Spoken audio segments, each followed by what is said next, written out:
ఏపీలో వ్యవసాయ రంగానికి కూటమి ప్రభుత్వం పెద్దపీట వేస్తుందన్నారు విద్యుత్ శాఖ మంత్రి గొట్టిపాటి రవికుమార్. పల్నాడు జిల్లా నడికుడి వ్యవసాయ మార్కెట్ యార్డ్లో గురజాల ఎమ్మెల్యే ఎరపతినేని శ్రీనివాసరావు ఆధ్వర్యంలో కిసాన్ మేళా నిర్వహించారు. ఇక ఈ కార్యక్రమంలో మంత్రి గొట్టిపాటి రవికుమార్ తో పాటు ఎంపీ లావు కృష్ణదేవరాయలు పలువురు శాస్త్రవేత్తలు పాల్గొని రైతులకు వ్యవసాయ రంగంపై అవగాహన కల్పించారు. రైతు శ్రేయస్సే లక్ష్యంగా కూటమి ప్రభుత్వం పనిచేస్తుందన్న గొట్టిపాటి రవికుమార్ గత వైసీపీ 5 ఏళ్ల పాలనలో సాగు రంగాన్ని నిర్వీర్యం చేసిందని విమర్శించారు. రాయితీలు తీసేసి రైతులను ఇబ్బందులకు గురి చేసిందని ఆయన గుర్తు చేశారు. కూటమి ప్రభుత్వం అధికారంలోకి వచ్చాక యంత్ర పరికరాలు సబ్సిడీపై అందిస్తుందని మంత్రి తెలిపారు. మరోవైపు రాష్ట్ర వ్యాప్తంగా ఎన్నడూ లేని విధంగా కిసాన్ మేళా కార్యక్రమాన్ని ఎమ్మెల్యే ఎరపతినేని ఆధ్వర్యంలో నిర్వహణకు ముందు రావటం అభినందనీయమన్నారు ఎంపీ లావు కృష్ణదేవరాయలు.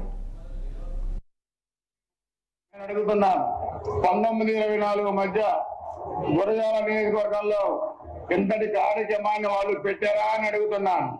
పెట్టే పరిస్థితి లేదు. ఆ రంగాన్ని నిర్లక్ష్యం చేశారు. కనీసం కాలువ రిపేర్లు కూడా చేయలేని పరిస్థితుల్లో మనం 24 అధికారంలోకి వచ్చిన తర్వాత కాలువలు రిపేర్లు చేశాం. అదేవిధంగా రైతాంగం ఉపయోగపడి రోడ్స్ కూడా మనం వేయగలుగుతున్నాం. అనేక రకాలైన మరి దాదాపు 1200 కోట్ల రూపాయలతోని డ్రింకింగ్ వాటర్ ప్రాజెక్ట్స్ కానీ, మున్సిపాలిటీలో రోడ్స్ కానీ, అర్బన్ రూరల్ డ్రింకింగ్ వాటర్ కూడా నిధులు వస్తున్నాయి. రాష్ట్ర వ్యాప్తంగా కూడా ఇలాంటి కార్యక్రమాలు పెట్టి రైతుల్ని ఎడ్యుకేట్ చేయాల్సిన అవసరం అని చెప్పి కూడా మీ ద్వారా తెలియజేస్తా ఉన్నాను. ఎందుకంటే ఇక్కడ అందరూ రైతులే వచ్చారు.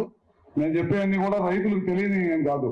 కాకపోతే ఇట్లాంటి కార్యక్రమాలు చెప్పినప్పుడు ఏమైందంటే రైతుకి ఆధునిక పద్ధతిలో వ్యవసాయం ఏ విధంగా చేయాలని, కొత్త ఉత్పత్తులు ఏమి మార్కెట్లోకి వచ్చినాయి అనేది విషయాలను తెలియజేసుకోవటం కోసమే ఇట్లాంటి కార్యక్రమాలు పెడతా ఉంటాం. రివ్యూ మీటింగ్ జరిగింది.